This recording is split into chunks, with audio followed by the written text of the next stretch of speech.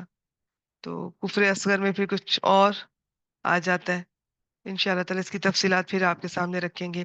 کفر کی بھی اقسام ہوتی ہیں، شرک کی بھی اقسام ہوتی ہیں، اور نفاق کی بھی اقسام ہوتی ہیں۔ تو جو چھوٹے عام طور پہ چیزیں ہیں ان کا حدیث مبارکہ سے بھی پتہ چلتا ہے۔ اب جیسے جو نماز چھوڑتا ہے اس کے بارے میں بھی ایسی احادیث مبارکہ سے پتہ چلتا ہے کہ نماز ہی تو ہے جو مومن اور کافر میں یہ فرق ہے۔ ٹھیک ہے، تو اب یہاں پہ جو قرآن مجید میں عام طور پہ کفر کا لفظ ہوتا ہے نا، وہ پھر بڑا کفر، کفر اکبر، جو بالکل اللہ تعالیٰ کو یا تو ایتھیسٹ مانتے ہی نہیں ہے، یا مانتے تو ہیں تھوڑا سا لیکن ساتھ وہ اپنی مرضی بھی کرتے ہیں، اللہ تعالیٰ کی نہیں مانتے، کوئی حکم نہیں مانتے، اپنی منمانی کرتے ہیں، تھوڑا مان لیا جو آسان لگا، جس میں فائدہ نظر آیا مان لیا، باقی نہیں، سلیکٹو۔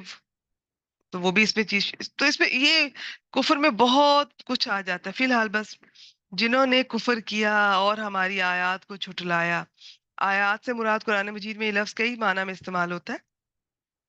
آیات، آیات بھی جیسے یہ ہم آیات مبارکہ پڑھ رہے ہیں، اس کے علاوہ اس کا ایک مطلب نشانیاں بھی ہوتا ہے، جیسے کائنات میں اللہ تعالیٰ کی آیات ہیں، نشانیاں ہیں۔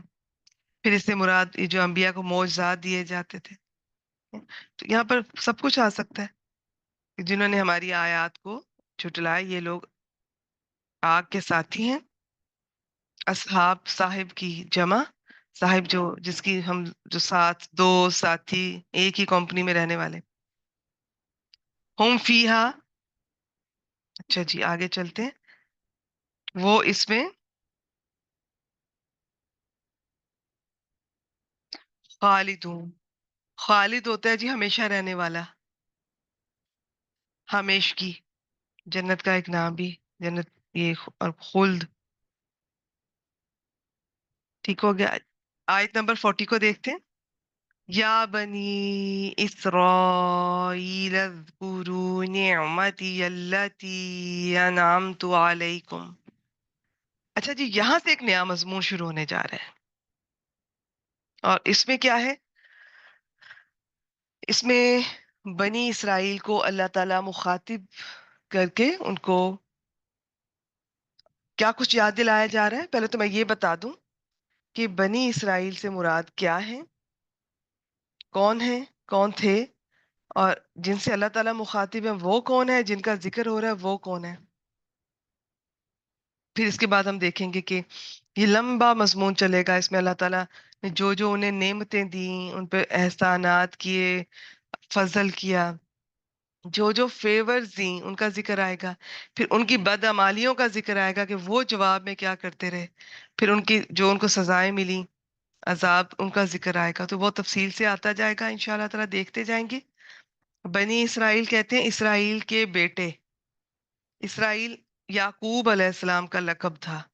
یعقوب علیہ السلام حضرت ابراہیم علیہ السلام کے پوتے تھے۔ ابراہیم علیہ السلام کے دو بیٹے تھے، اسماعیل علیہ السلام اور اسحاق علیہ السلام۔ اسماعیل علیہ السلام سے آگے نبی اکرم صلی اللہ علیہ وآلہ وسلم، بس ایک ہی نبی آتے ہیں ان کی نسل میں، وہ ہمارے پیارے رسول صلی اللہ علیہ وآلہ وسلم۔ جبکہ جو اسحاق علیہ السلام تھے ان کی نسل میں بہت سے انبیاء، ان کے فوراً آگے بیٹے حضرت یعقوب علیہ السلام، ان کے بیٹے حضرت یوسف علیہ السلام، اور بھی ان کی نسل میں آگے بھی بہت سے انبیاء۔ بنی اسرائیل میں کہا جاتا ہے کہ 4000 کے ارد گرد اتنے نبی بھیجے گئے۔ پھر جو مین کتابیں تھیں آسمانی، اور سوائے قرآن مجید کے سب ادھر انہی کے پاس آئیں۔ تو اب یہ یعقوب علیہ السلام کو اسرائیل کہتے تھے۔ اسرائیل کا کہا جاتا ہے کہ عبرانی زبان کا لفظ ہے اور اس کا مطلب ہے اللہ کا بندہ۔ It's equivalent to Abdullah.